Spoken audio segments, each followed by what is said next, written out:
Sujud syukur tidak hanya dilakukan semata-mata karena kita telah mendapatkan apa yang kita inginkan.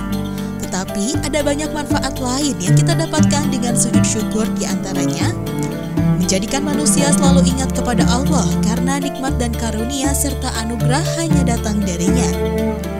Kedua, terhindar dari sifat sombong karena yang telah diraih manusia berasal dari Allah.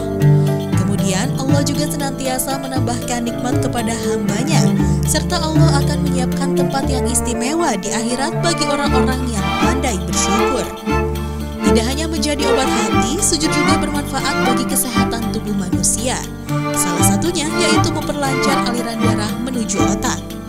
Karena dalam posisi sujud, jantung berada di atas otak sehingga darah yang kaya akan oksigen mengalir secara maksimal ke bawah karena ditarik oleh gravitasi bumi.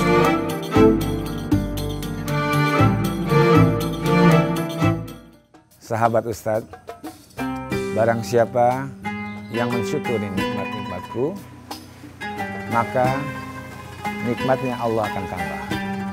Dan barang siapa yang mengkufuri nikmat Allah, maka Allah sedianya mengancam kepada kita akan menurunkan azab-azabnya.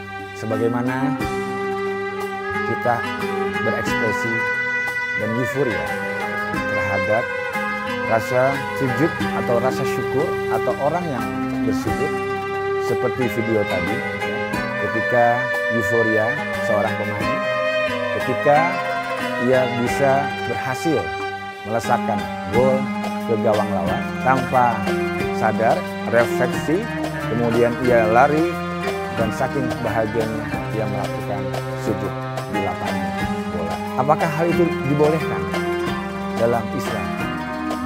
Tentu saja.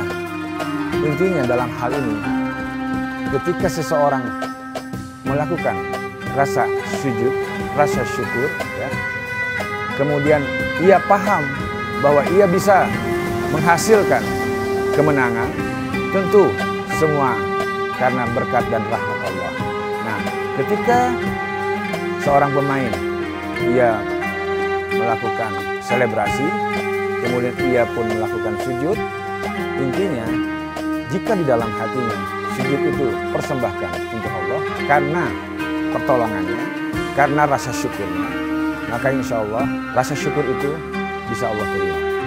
Dan begitu pun juga para penonton, baik yang di lapangan, ya, supporter, kemudian penonton-penonton yang ada di rumah, bagaimana mensyukuri ya, ketika tim kesayangannya bisa memenangkan pertandingan.